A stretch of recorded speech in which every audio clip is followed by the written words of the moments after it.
These are very low. They're actually quite close. They're only a few hundred feet high. And they were actually a glowing orange-red.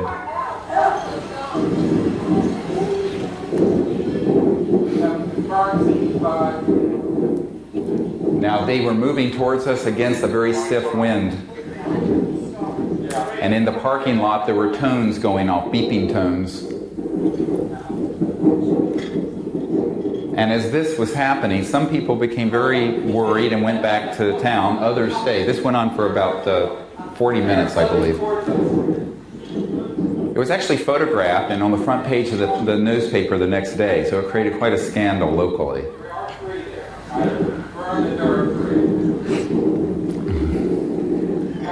Now listen, translate this guy talking.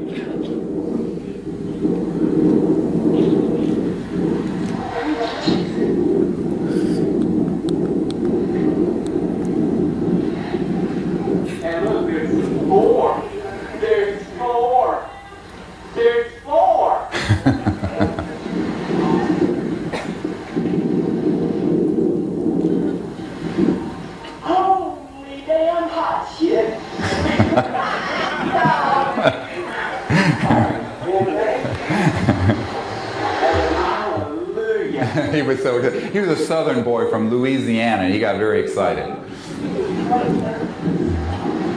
Again, this is a very old, just regular VHS camera. It's not very good quality film. But when you see it, it's a really interesting thing to see up close, because they are signaling with us, and at the same time the craft are in the sky. There are all these strange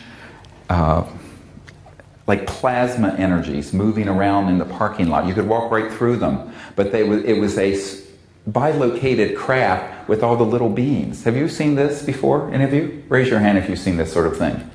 It's fantastic. Anyway, that's what they do. Now what I want to go to now is that we were doing something near Wichita Falls, Texas, number 3. We're going to skip, we can't go through all these. In England we had a craft come into the field, and then the big Sea-City Triangle was formed. Well, we don't have time to go through all of them. I apologize. This just materialized in thin air and followed us. I recently got from a Ministry of Defense, Aerospace Division, a drawing of exactly this same object from about 40 years earlier. And in Europe. This actually was in Europe. This was in the United States, and it literally followed us and manifested after we began to vector them in consciousness.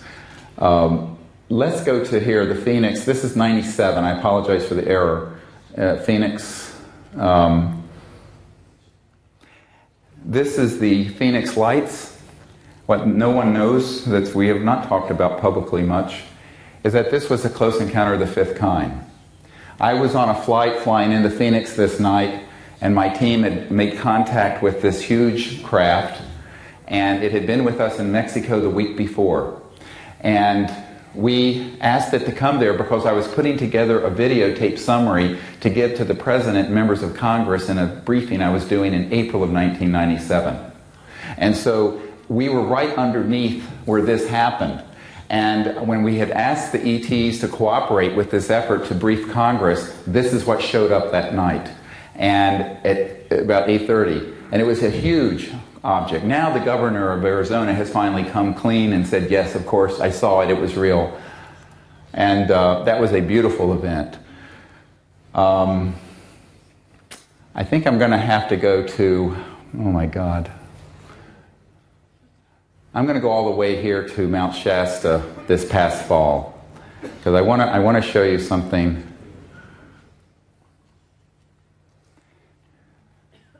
that we have been getting. These are more and more. We have hundreds of these. I'm just showing you that's me. And we had this object come into the sky, and it began to signal with my laser. I have a stronger laser, and very bright. And we had one do this for 2 hours and 45 minutes, after which a big orb that all of us saw came right into the circle of our group. And this is Mount Shasta. And look at this. This is about 100 feet from us. It's a triangle. And it comes in at the speed of light. Look at this. that's very, very close. And then, of course, it's there in the sort of astral energy field afterwards, if you want to think of it that way. Here's one more that come in right here. This is about 50 feet away from our circle. And they are very bright. When you first see them, they're very, very, very bright. This comes in near the top of the tree, right here. And you think it's Christmas time sometimes. And this is a wonderful one because when it came in, you can see it in front of the tree, and this tree is very, very close. And after this, we then had the whole circle that we had of people who were in this meditative state with these extraterrestrial beings moving around us. And occasionally they would totally materialize, and they would fit. It's like a radio station. You go between stations. They will fully materialize and then dematerialize, and materialize and dematerialize. Let's go through this one here. There's a extraterrestrial number 12. Yeah, and there's an extraterrestrial. Oh, yeah, you were there.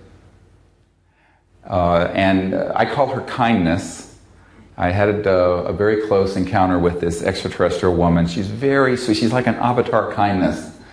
And oh yeah, and these are going up. And you hear some tones in the background.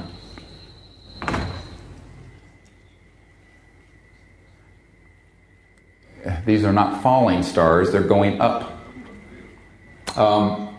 And many of these are closer than they appear. What we have had happen in the past is that we'll have maybe several dozen of these that will come in near us. Sometime we should come back to Barcelona and do this, yeah? And make contact here in the mountains. And then when they come in with this, it is a prelude to something bigger that happens. So that's the top of Mount Shasta. It's on the Oregon-California border. It's a volcano. Okay. And very brilliant and very close. Let's go to the next one because there are some slow ones there that I want to show you. And one of these, when you see it, this is with a night scope, is actually the color of a sort of brilliant cobalt blue. It's but it doesn't come out in this camera, but it's this beautiful blue color. And as it comes in, and every single time since 1998 we have gone out to do this, it comes in. Oh, okay. These are the transmissions from Orion. We had these electromagnetic detectors in the middle of the national park. We had this for 5 hours this past November. And these are actually intelligible signals. We have them recorded. And they have messages. These transmissions are being translated, and we're going to release them later this year. These are laser and other electromagnetic. We have gravitometers, gravity, and we're in an area where there's absolutely nothing. Silent, electromagnetic, silent.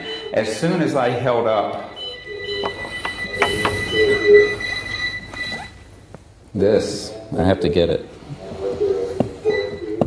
Maybe Jan can get it out of my coat pocket. We'll see. A man at NASA gave me this. And it is a sphere, rose quartz. And what I did was that I remote viewed a big interstellar fleet out in the area of Orion. And as I saw it, in my mind's eye, I began to tune consciousness and this sphere with my bioelectric field. And as I held it, I put my hand out and suddenly, zap, all these detectors started going off. And they went off for about 5 hours over the course of this past year. Okay. And these were going on at the same time, these objects coming through Orion.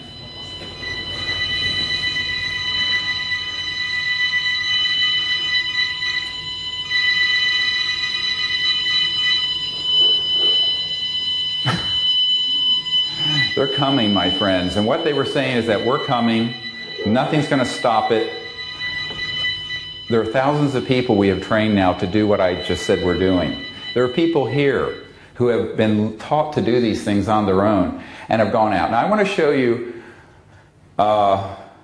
number 14. This past the spring, we were on the Outer Banks of North Carolina, barrier islands that go out into the Atlantic off the North Carolina coast. And we had about 35 people. And this was daytime, and this beautiful ship, it looked just like the one from Colorado that I didn't have a chance to show you, that came in almost just very, very subtle. It's a clear sky, and it came in very close off of the house where we were staying, and we were doing our vectoring. Later, we went out that night onto the beach, and go to number 15. And I want to show you this because I'm going to explain something that's going to sound unbelievable. All of this seems unbelievable. Way out there might look like that, but it's worth noting. And this is the ocean. This is the shore. This is a sky. Right here, 90 feet from us. Just hit it again. We are surrounded by a craft that is scintillating, sort of like neutrino light. And suddenly we start seeing these floating lights 90 feet from our circle. Right, Oh, there it is. right here. And there's nobody there, and there's nothing there. But we are in the center of a ship. Now let me explain what I mean by that. It is dematerialized and resonating faster than the speed of light, and then periodically they will send out a signal to us. This happened for an hour and 10 minutes more than 100 times. This. It was like right in here. Hit it again. Maybe right in there, right? Yep. Okay. Maybe a degree. What's happening is that there is a Star Wars protection, meaning that the human cabal that has been targeting these things are being held off so that this can be here visible for people. This is amazing that this is visible. That's right here. It's every 3 or 4 seconds. That is right here on the beach. That is not a boat out there. That's This is right here. If I see it, that one had a golden amber color. We had 3 colors: white, golden, and blue teal. They were beautiful. There are 2 craft. There it is again. There it is again. Now the prelude to this, which unfortunately did not get on the camera, was there was a craft this big at arm's length that came in behind us, that came right into the ocean. This came up, floated out of the ocean. There was an etheric sort of plasma energy, and in the center of it were these objects that were flashing. This went on for over an hour. All people who had never done this before. So what we're doing, we're practicing to do this and training people so that every one of you can be an ambassador to the cosmos. Why wait for the United Nations? Why wait for your foreign ministry? Do it yourself. Make contact.